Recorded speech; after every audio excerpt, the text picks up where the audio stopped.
여러분 혹시 솔뱅에 가보신 적이 있는지요? 솔뱅에 가시면 이 덴마크 마을이 이렇게 꾸며져 있죠. 아주 아담하고 참 좋습니다. 저도 거기 2번 가봤는데요. 거기 가면 꼭 가보는 데가 앤더슨 동화의 그 작가 한 앤더슨의 박물관이 있습니다. 거기 꼭 들려보는데 거기 보면 아주 작품들 이렇게 전시해 놓은 거 보면 아주 신기합니다. 근데 여러분 그 앤더슨 동화의 가장 유명한 작품 중에 하나가 아마 벌거벗은 임금 이야기일 것입니다. 그 임금은 얼마나 좋은 옷을 입기를 즐겨했는지 이 일에 한 사기꾼이 달라붙어가지고 거금을 내시면 내가 진짜 좋은 가르멘트를 옷을 만들어 드리겠다고 그러냐고 해서 돈을 줘서 이제 만들기 시작하는데 한 가지 단서가 있는데 여러분 이 가르멘트, 이 옷은 마음이 착한 사람만 본다는 거예요. 보이지 않는다는 말은 여러분의 마음이 전혀 착하지 않다는 뜻이죠. 그러냐고. 그러면서 이제 만들기 시작하는데 참모를 보냈어요. 가서 보고 왔는데 하나도 안 보이는 거예요. 근데 임금한테 와가지고는 지금 기가 막힌 옷이 만들어지고 있다고 보고를 한 겁니다. 그러냐고. 2번째 참모를 보냈어요. 역시 아무것도 안 보이는데 돌아와서 임금에게 보고하기는 기가 막힌 옷이 지금 만들어지고 있다고 이야기를 한 겁니다. 여러분 아시죠? 나중에 그 옷을 입고 임금이 퍼레이드를 하는데 그 모든 백성이 벌거벗은 임금을 보고 있는 거예요. 그런데도 그 아무도 벌거벗었다고 얘기하지 않고 다들 아름다운 기가 막힌 옷을 입고 있다고 이야기를 하는 것이죠. 그러다가 한 철 모르는 꼬마가 임금님은 벌거벗었다 하면서 폭로가 되었죠. 여러분 이런 동화가 실은 우리 모두가 공감하는 바가 있습니다. 그게 뭘까요? 우리 모두에게는 들키고 싶지 않은 죄가 있는 거예요. 내가 이야기하는 순간에 내가 나쁜 놈이라고 하는 거, 내가 그렇지 못하는 나쁜 죄인이라는 것이 들통이 나기 때문에 말을 못하고 있다는 것이죠. 모든 사람들이 이와 같은 죄가 있다는 사실이에요. 유대인들이 그게 들켰어요. 그래서 복음의 부메랑을 맞았고요. 그 잘못된 우월감 때문에 지금 이 복음을 제시하고 있는 사도 바울의 이 복음 앞에 지금 무릎을 꿇기 직전입니다. 여러분 자존심이 상할 대로 상한 이 유대인들에게는 많은 궁금증, 질문들이 나오고 있습니다. 그러면 하나님이 우리에게 율법을 맡겼는데 그러면 아무 유익이 없느냐? 이게 무슨 헛것이냐? 라고 물을 수 있을 거예요. 그때 바울이 이야기하기를 아니다, 유익이 있다. 그러면서 1절 2절에 그런즉 유대인의 나음이 무엇이며 할례의 유익이 무엇이냐? 범사에 많으니 인정했어요. 있다 이거예요. 우선은 그들이 하나님의 말씀을 맡았습니다. 말씀을 맡은 자이기 때문에 유익이 있다는 것이죠. 그런데 질문은 뭐냐면 율법을 맡았음에도 유대인은 결국 하나님을 믿지 않는다는 것입니다. 결과적으로 그 율법을 맡긴 하나님의 실패죠. 그 믿지 않을 거면서도 그 율법을 맡겼기 때문에 하나님은 결국은 믿업지 못한 사람이 믿업지 못한 분이 된 것이 아니냐는 거죠. 그때 3절 4절에서 바울이 이야기를 그 믿지 아니함이 하나님의 믿부심을 패하겠느냐? 그럴 수 없느니라. 사람은 다 거짓되되 오직 하나님은 참되시다 할지어다. 기록된 바 주께서 주의 말씀에 의롭다함을 얻으시고 판단 받으실 때에 이기려 하심이라 함과 같으니라. 이와 같이 심판받는 이 사람들로 인해서 상대적으로 하나님의 의가 돋보이는 거죠. 순종하지 못하고 말씀대로 따라하지 못하는 그 사람들이 심판당하면서 오히려 하나님의 의를 돋보이는 전시 효과를 드러내는 거라면 이거 잘못된 거 아니냐는 것이죠. 이거 하나님 이거 완전히 동기 자체가 불순하다는 것이죠. 그러면서 하나님의 의를 나타내는 것은 공평치 못하다고 하는 주장에 바울은 이렇게 답을 합니다. 6절 보세요. 결코 그렇지 아니하니라. 만일 그러면 하나님께서 어찌 세상을 심판하시리요? 하나님의 심판은 공평하다고 얘기하는 것이죠. 8절 보세요. 그러면 선을 이루기 위하여 악을 행하자 하지 않겠느냐? 어떤 이들이 이렇게 비방하며 우리가 이런 말을 한다고 하니 그들은 정죄받는 것이 마땅하니라. 아예 그래요? 하나님이 의로운 거를 더 우리의 죄를 심판하면서 드러내는 효과가 있다고요? 그러면 아예 죄를 더 지읍시다. 우리가 더 그냥 마음대로 죄를 지어서 하나님이 더 의로운 분이라는 것을 아예 효과적으로 더 드러내십시다. 그렇게 이야기할 수 있는데 그것이 잘못된 생각이요, 그 죄가, 그 말하는 자체가 정죄받기 마땅하다라고 바울은 이야기하는 것입니다. 그러면 하나님의 말씀이 뭐가 필요하냐? 율법 무용론이 나올 수 있는데 오늘 본문 마지막 20절에 이렇게 얘기하죠. 율법으로는 죄를 깨달음이라. 율법을 죄를 깨닫게 하는 기능인 것을 확실하게 짚고 가고 있습니다. 여러분, 오늘 이 말씀을 통해서 계속해서 지금 바울이 어떻게 우리에게 복음을 지금 제시하고 있냐면 특별히 이 복음이 계속 유대인들을 향해서 이렇게 이 칼날이 서 있는 걸 보게 될 거예요. 이 칼이 누구를 향해 있냐면 유대인을 향해서 이게 지금 겨냥하고 있는데, 그런 의미에서 가만히 요즘 이 말씀을 대하면서 이 복음 제시가 교회 밖에 있는, 교회 다니지 않는 사람들을 향해서 이 복음의 칼날이 잡혀 있는 게 아니라 우리를 향해서 잡혀 있어요. 교회 안에 향해서 잡혀 있다는 사실을 자꾸 깨닫게 돼요. 복음은 교회 안에서 외쳐져야 된다는 뜻이에요. 복음은 끊임없이 교회 다니는 우리들을 향해서 외쳐져야 할 메시지라는 것을 다시 한번 깨닫게 됩니다. 그런 의미에서 이렇게 바울은 얘기합니다. 우리 모두가 다 죄 아래 있다라고 얘기합니다. We all are under sin. 우리가 모든 자가 다 죄 아래 있다. 이 다 죄 아래 있다는 말은 유대인이나 헬라인이나, 즉 하나님의 말씀을 받은 유대인들이나 그 말씀을 받지 못한 이방인이나 똑같이 다 죄 아래 있다라고 얘기하는 것입니다. 이 죄 아래 있다라고 하는 이 표현이 법률적 용어라고 합니다.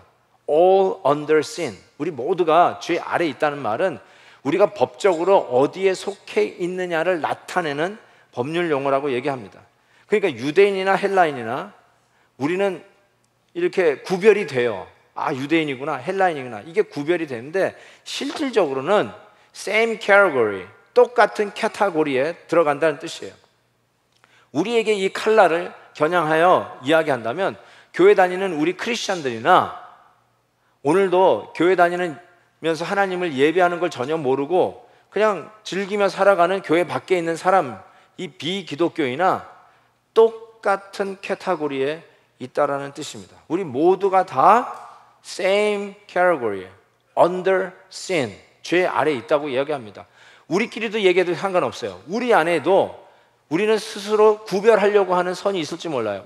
모태신앙자, 교회 30년 이상 출석하신 분부터 시작해서 이제 초신자, 예수 믿게 된 지 얼마 안 되신 분들, 이제 갓 등록해가지고 지난주부터 교회를 다니기 시작한 분, 이렇게 카테고리를 나눌 수 있을지 모르겠는데 실은 우리 안에도 적용돼요. 우리 모두가 같은 카테고리에 있어요. We all under sin. 지금 그 얘기하고 있는 거예요. 좀 너무 과하지 않나? 수준 차이가 있는 거 아니냐라고 얘기할지 모르지만, 여러분, 예수님께서 마태복음 6장에 산상설교할 때 예를 들면 이런 말씀을 하셨어요. 살인하지 말라라는 하나님의 율법을 우리가 받았는데 우리는 흔히 생각하기를 칼로 사람을 죽이지 않았으면 나는 그 율법을 지켰다고 생각하지 않느냐. 그런데 주님이 이렇게 얘기했어요. 형제를 향해서 라가라 하는 자마다. 라가라는 말은 영어로 stupid이에요. 형제를 향해서 you stupid 라고 하는 자마다, 우리 한국말로 하면 이 바보 멍청아, 뭐 저런 게 다 있어, 이렇게 생각하는 자마다 살인한 사람과 똑같은 카테고리에 있다라고 얘기합니다. 우리는 당연히 다르죠. 맞아요. 죄의 질이 다르죠. 죄질은 당연히 다르지만 주님께서 하시는 말이 그래도 all under sin, same category, same 카테고리에 들어가 있다라고 이야기하는 것입니다. 여러분, 외국 들어갔다가 내국 나갔다가 들어오면서 입국 수속할 때 미국 시민권자는 US 시리즌 쪽으로 줄을 서지 않습니까? US 시리즌 쪽에 미국 여권을 가지고 줄을 섰는데 거기 줄 서 있는 사람들 보세요. 백인만 서 있는 게 아니에요. 흑인도 서 있고요, 라티노 아메리칸도 서 있고요, 에이시안 아메리칸, 코리안 아메리칸, 뭐 캄보디안 아메리칸, 비et나미스 아메리칸 다 거기 서 있어요. 우리는 생각하길래 여기는 한국계다, 뭐 동양계다, 뭐 라틴계다 라는 것이 구별이 돼요. 그렇지만 법적으로 우리 모두는 미국 여권을 들고 있어요. All under same passport. 그런 의미에서 우리가 모두 다 같은 죄 캐터고리 안에 있다는 뜻이에요. 정확하게 일주일 전 이 시간이었어요.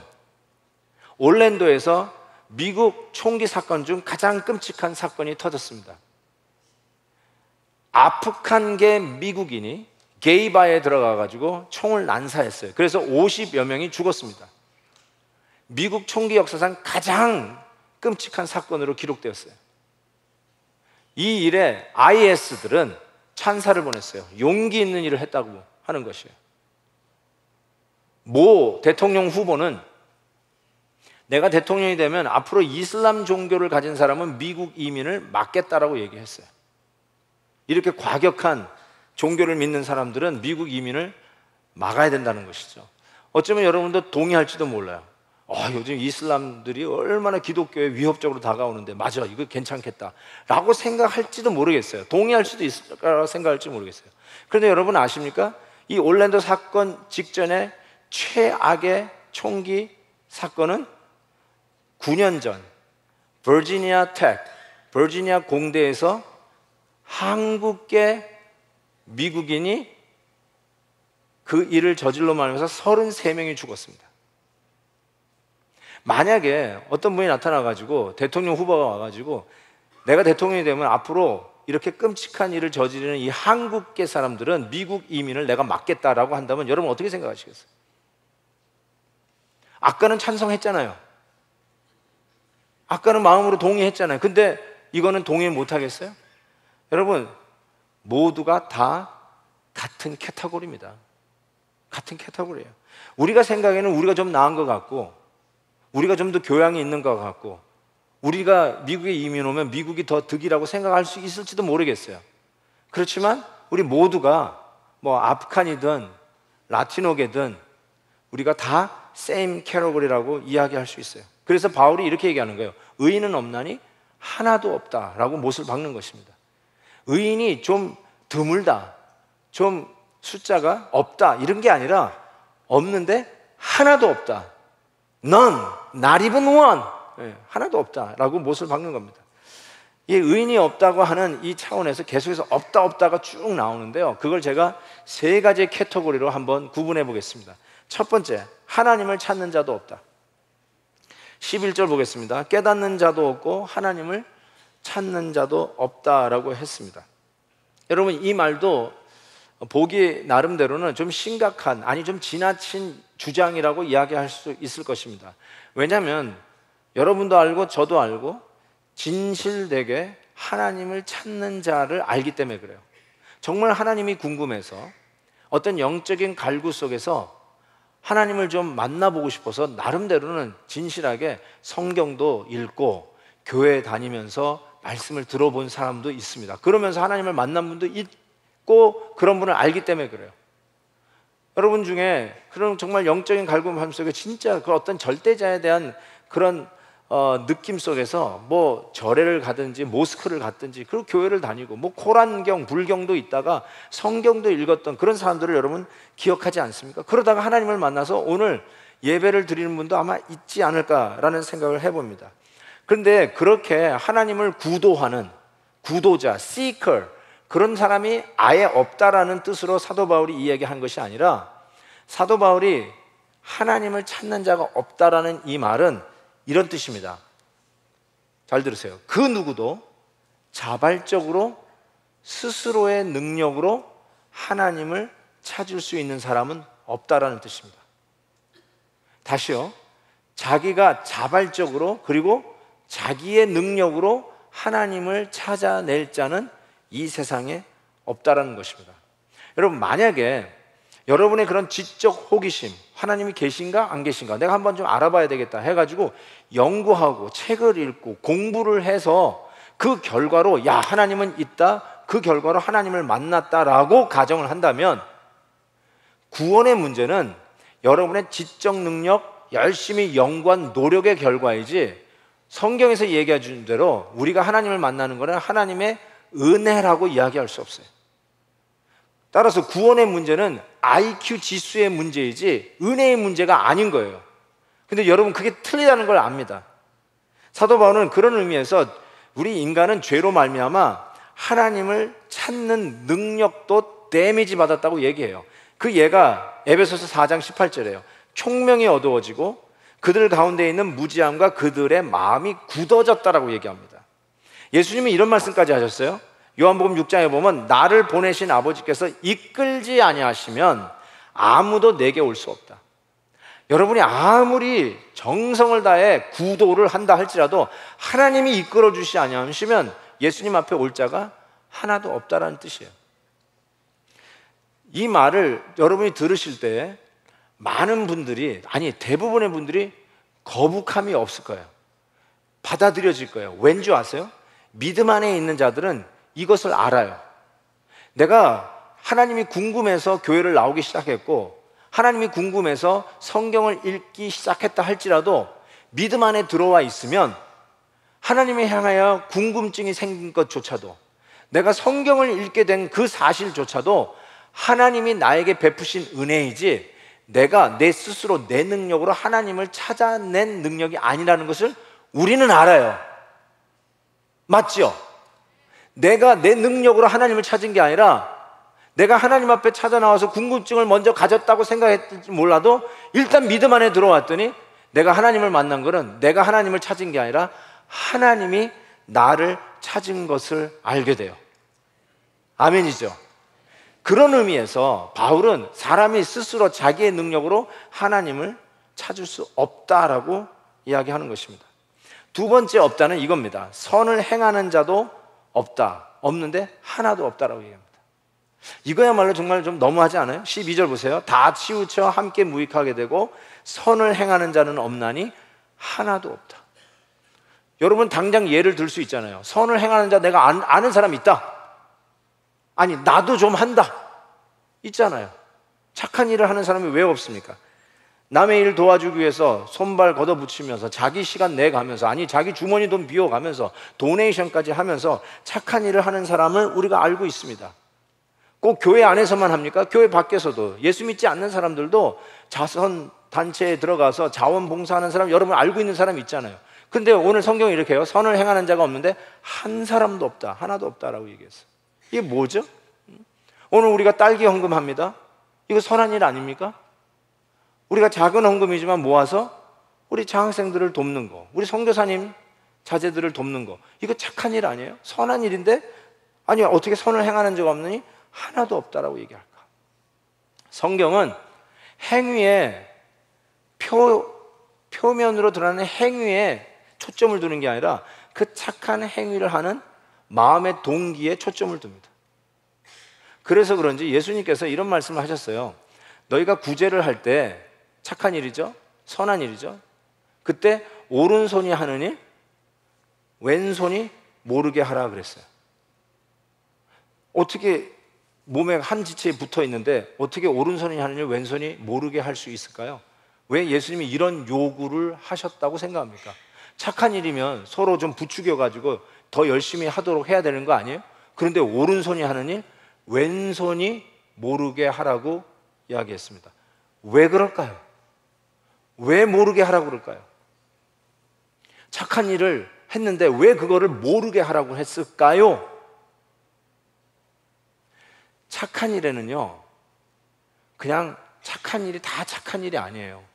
동기에 항상 초점을 두고 있는 이 하나님의 마음에 생각해 볼 때 이 착한 일을 하면 우리 인간의 마음속에 뭐가 있냐면 이거를 내가 했다라고 자랑하고 싶은 마음이 숨어 있어요. 나 이런 사람이야, 나 이런 일을 했어, 좀 알아줘 하고 싶은 마음이 조금은 있어요. 조금은 다. 예? 그런 거 나 신경 안 씁니다 라고 하는 분이 있다 할지라도 실은 다 있어요. 그래서 모르게 하라는 거예요. 이걸 알면 여기에 불을 지르는 것 같아요. 막 나 이런 야단 났어. 그러니까 제발 그러지 말고 착한 일을 할수록 오른손이 하는 일 왼손이 모르게 하라는 거예요. 드러내지 말라는 거예요. 왜냐하면 내 마음에 그것을 취하려고 하는 그 욕심이 있기 때문에 그래요. 여러분, 고린도전서 10장 31절, 먹든지 마시든지 무엇을 하든지 다 하나님의 영광을 위하여 하라라는 숙제를 우리 성도들이 받았어요. 먹는 일, 마시는 일, 여러분 이거 별거 아닌 것 같은데 이것도 하나님의 영광을 위해서 하래요. 그러니 착한 일도 하나님 영광을 위해서 당연히 해야죠. 선한 일 하나님의 영광을 위해서 해야 되는데 이 선한 일은 이상하게도 그 열매를 우리가 따먹고 싶어요. 하나님 앞에 온전히 드리지 않냐고 그거에 대한 공로, 자랑을 내가 좀 먹고 싶은 유혹이 있다니까요. 그러니까 우리가 이런 마음도 보면 이미 치우쳐졌어요. 그래서 오늘 말씀에 다 치우쳐 무익하게 되고 선을 행하는 자가 없는데 하나도 없다라고 이야기하는 이유가 거기에 있습니다. 이사야 53장 6절, 우리가 다 양 같아서 그릇 행하여 각기 제 길로 갔거늘. 이게 뭐예요? 선한 일도 하나님 영광 위해서 하지 않냐고 지 스타일대로 한다는 거예요. 오른손이 하는 일 왼손에게 광고하면서 한다는 거예요. 못 알아듣는 것 같으면 쥐어 박으면서도 내가 했다라고 가르쳐주면서 한다는 거예요. 자기 뜻대로 치우쳐서 하고 있다는 것이죠. 미국의 대각성 운동이 일어나죠. The Great Awakening Movement. 두 쌍두마차 목사님이 계세요. 하나는 자나던 에드워즈 목사님, 제가 정말 존경하는 목사님.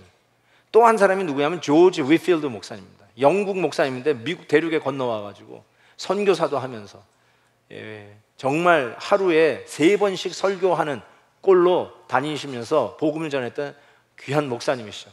그 조지 위필드 목사님이 이런 이야기 하셨어요. 좀 들어보세요. 우리가 행할 좋은 의무들, 선한 행동들은 찬란한 조각들과 같다.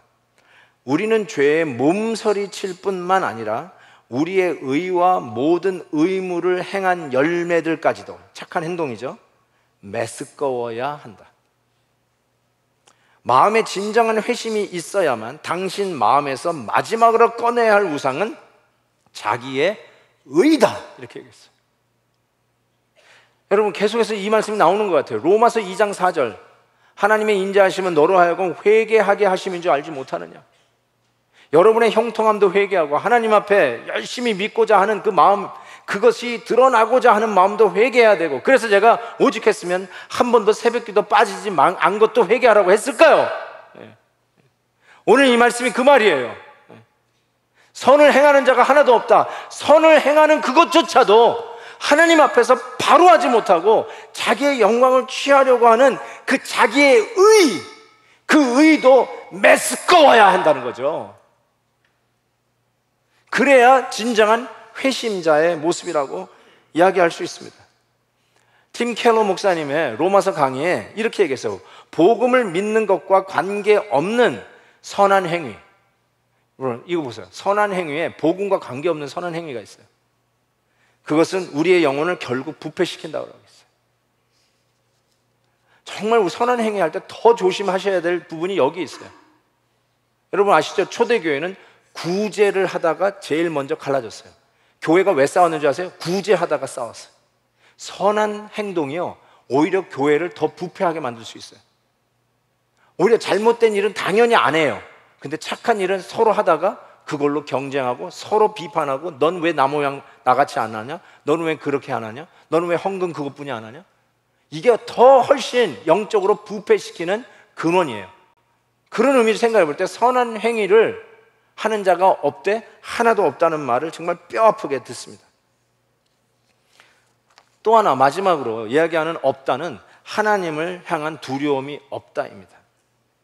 18절에 그들의 눈앞에 하나님을 두려워함이 없느니라, 이렇게 얘기했어요. 하나님을 향한 두려움이 없으니까 13절에서 17절까지는 나오는 그 열거된 죄를 우리가 버젓이 짓고 있습니다. 어떤 죄입니까? 13절 보십시오. 그들의 목구멍은 열린 무덤이에요. 그 혀로는 속임을 말해요. 입술에는 독사의 독이 있어요. 입만 열면 사람을 죽인다는 거예요. 그 입에는 저주와 악독이 있고 그 발은 피 흘리는 데 빠르고 파멸과 고생이 그 길에 있다라고 얘기합니다. 하나님을 두려워하지 않으니까 목구멍이 포도청이라고 그러나요? 좌우지간이 열린 이 목으로, 이 입술로 쏟아내는 그 자체가 다 악이라고 이야기를 하는데, 하나님을 두려워하지 않기 때문에 이와 같이 악독한 말, 거짓말을 쏟아낸다는 것이죠. 여러분, 하나님을 두려워한다는 말은 영어로 fear of God, 하나님을 향한 fear, fear를 사전적 의미로 보면 두려움, 공포 이렇게 돼 있어요. 공포. 근데 그 공포는 실은 우리가 이야기하는 하나님을 향한 두려움과 좀 거리가 있습니다. 하나님을 공포스럽게 생각한다고요? 그거는 진정한 의미에서의 두려움이 아니죠. 오히려 시편 111편 보면 여호와를 경외함이 지혜의 근본이다 라고 얘기하고 있습니다. 여호와를 공포스럽게 느끼는 게 지혜의 근본이라고 해석할 수가 없습니다. 그러면 도대체 fear of God, 하나님을 경외한다는 말은 무엇일까? 저는 이렇게 정의를 합니다. 경외는, 하나님을 향한 경외는 하나님을 향한 진지한 떨림과 그 다음 말이 중요해요. 설레이는 기쁨이다. 하나님을 두려워하는데 무슨 설레이는 기쁨이 있느냐라고 할지 모르지만 실질적으로 그렇습니다. 여러분, 우리는 두려워하는 대상과 가까이 지내려고 하지 않습니다. 쳐다보지도 않습니다. 보기도 싫어하는 게 당연합니다. 그런데 우리는 하나님을 두려워하는데 그 하나님 앞에 가까이 가고 싶어 합니다.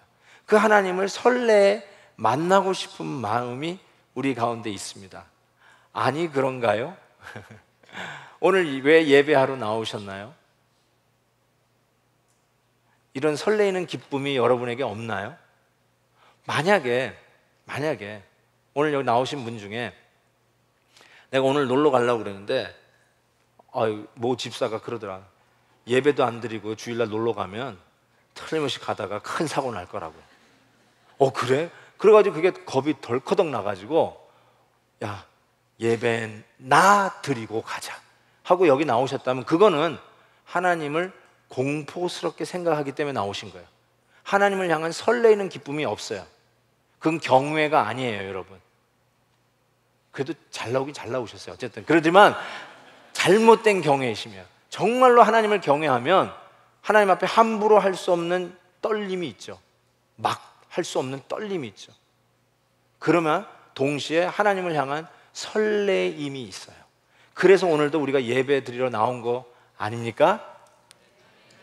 그래서 나오신 거죠? 아멘. 맞아요.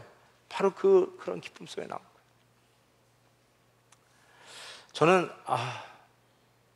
오늘 아버지 날인데 다시 한번 좋은 아버지가 아닌 거를 참 회개합니다.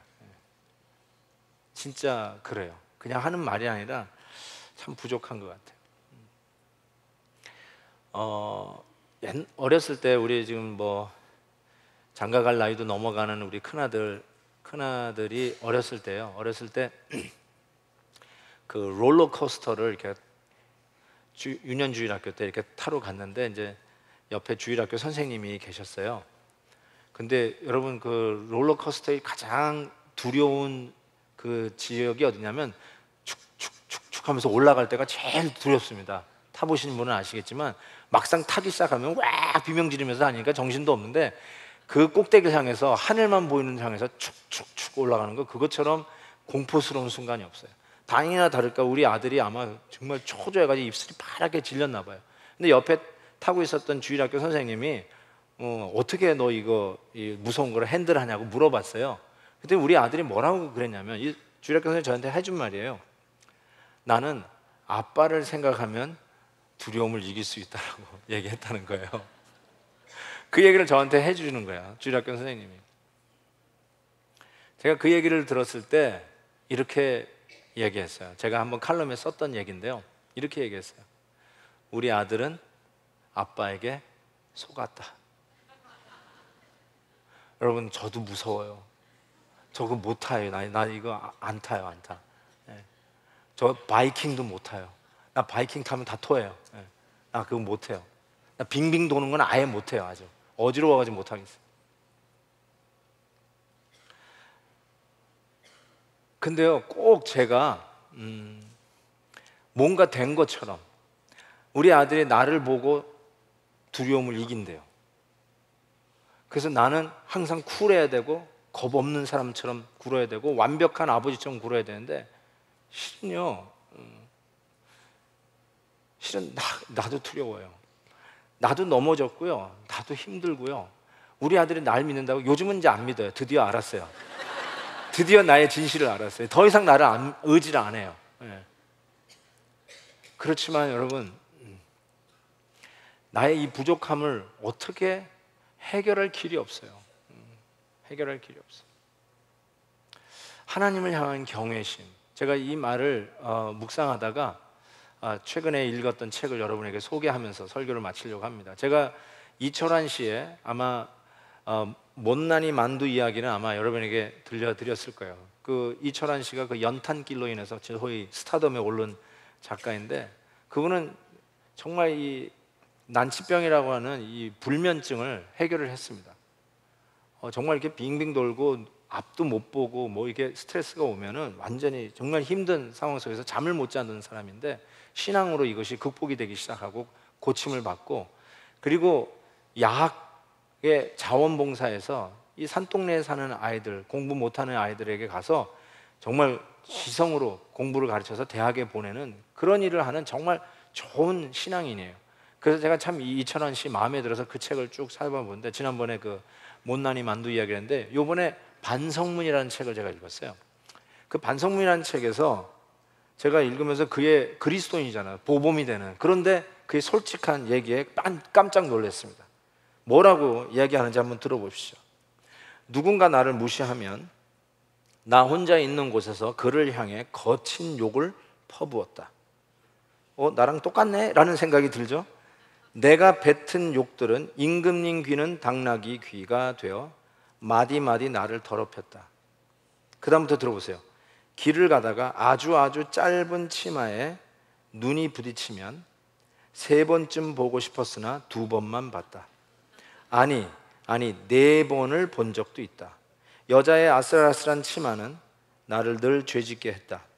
여자의 책임이 아니라는 것을 안다. 짧은 치마의 책임은 더욱 아니라는 것도 안다. 여자의 꽃봉오리를 몰래 훔쳐본 적도 있다.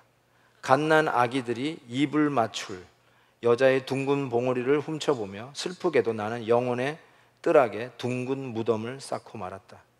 하나님, 이런 놈이 글을 써도 되나요? 제가 눈을 빼버려야 하나요? 아니면 눈이 저를 빼버려야 하나요? 라고 속삭이기도 했다.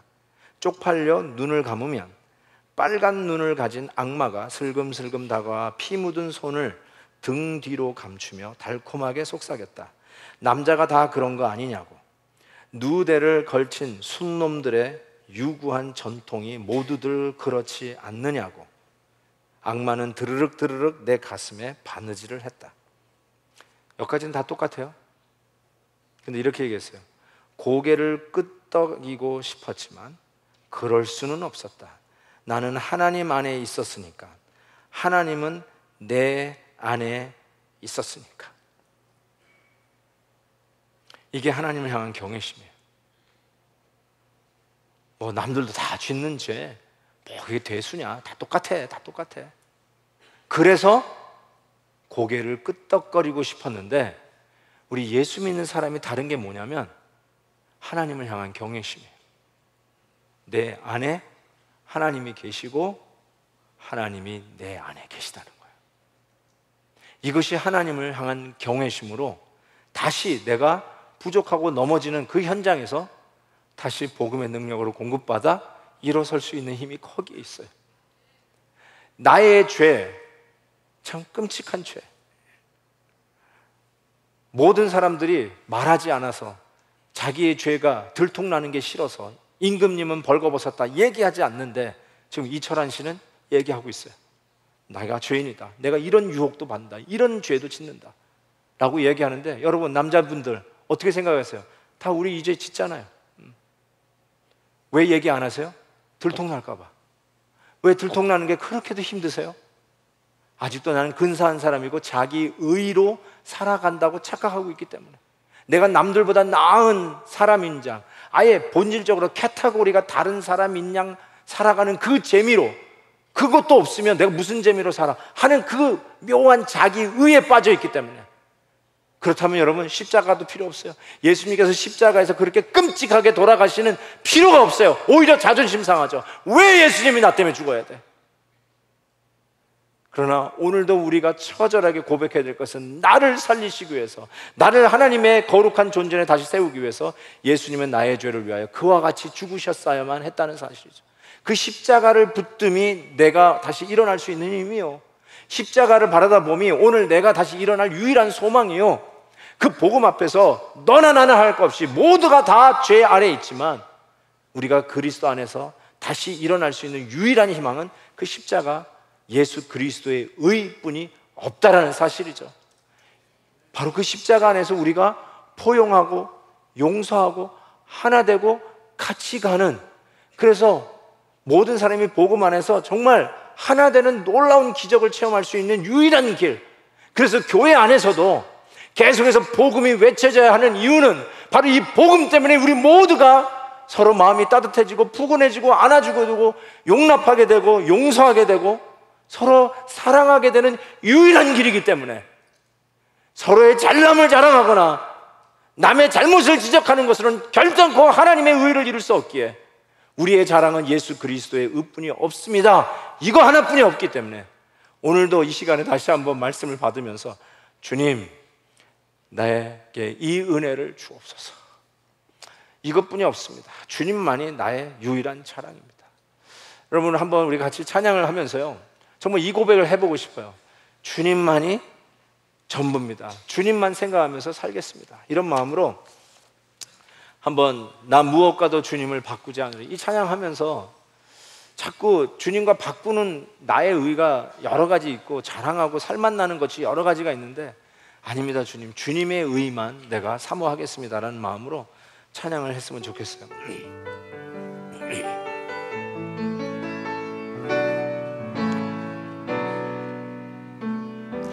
정말 우리 주님과 아무것도 바꾸지 마십시다. 결단하는 마음으로 부릅니다. 나 무엇과도 주님을 바꾸지 않으리. 다른 어떤 은혜 구하지 않으리. 오직 주님만이 내 삶의 도움이시니 주의 얼굴 보기 원합니다. 다시 처음부터 나 무엇과도 주님을 바꾸지 않으리. 다른 어떤 은혜 구하지 않으리. 오직 주님만이 내 삶의 도움이시니 주의 얼굴 보기 원합니다.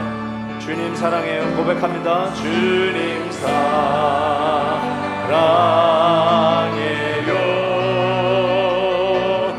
온 마음과 정성 다해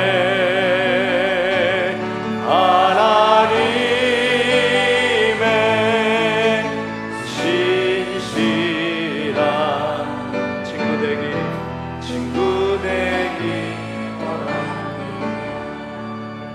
조용히 눈을 감고 고개를 숙입니다. 여러분,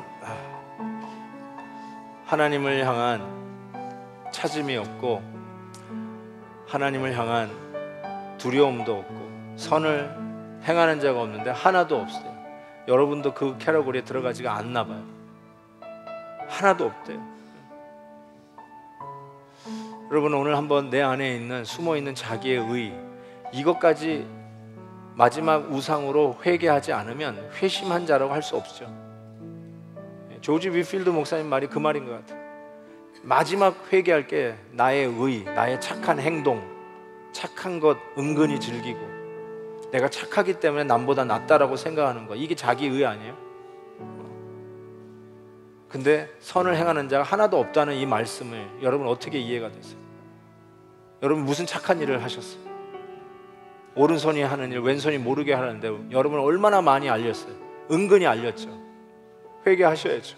철저하게 회개하셔야죠. 아버지의 날인데 아버지들이요, 이철환 씨만큼 솔직하셔야죠. 아버지의 죄 회개하셔야죠. 하나님 앞에 바로 서지 못한 죄 회개하셔야죠. 무슨 대접을 받겠어요? 아버지들이. 아버지 날 위해 달라고 뭘 요구하시겠어요? 진짜. 뭘 그렇게 잘하셨어요? 얼마나 기도의 무릎을 꿇었어요, 아버지들. 회개하셔야죠. 다른 게 없잖아요. 착한 아버지시고 좋은 남편이고 그런 거 있으세요? 회개하셔야죠. 하나님의 은혜로 된 건데 내가 원래 잘난 사람이고 원래 착한 사람이라고 생각하세요? 회개하셔야죠. 정말 복음 앞에서 철저하게 깨어지셔야죠. 그 회개 안 하니까 오늘도 이 교회 안에서 복음은 외쳐질 수밖에 없는 거 아닙니까? 다시 한번 깊이 회개하십시다. 여기 서 있는 김한효 목사부터 회개하니까요, 정말 회개하십시다. 주여 나의 죄를 용서하시고, 아니 나의 선함도 나의 착함도 회개합니다. 하나님 앞에 철저하게 회개하면서 예수님만 나의 유일한 의입니다. 십자가만이 내가 입을 수 있는 유일한 의의 옷입니다. 그런 겸손한 고백이 있기를 바랍니다. 우리 같이 한번 기도하겠습니다. 하나님 아버지, 이 시간 회개합니다. 괜히 잘난 척하고 있는 나의 모습을 주님 앞에 회개합니다. 되놓지도 못했습니다. 되지도 못하면서도 된 척했습니다. 용서하옵소서. 앞에서 설교한다고 거룩한 척했습니다. 주님 용서하여 주옵소서. 좋은 아빠가 되지 못하고 좋은 남편도 되지 못한 이 죄인을 용서하여 주시기를 기도합니다. 아니 조금 한다고 칭찬받으면 의심되는 은근한 죄악과 교만을 용서를 구합니다. 주님 이 시간 회개합니다. 용서하여 주시기를 간절히 기도합니다. 주님의 의 외에는 다른 의가 없습니다. 주님이 십자가 앞에 다시 서는 것 외에는 다른 소망이 없습니다. 주여 불쌍히 여겨주시고 다시 십자가의 은혜로 적셔주시옵소서.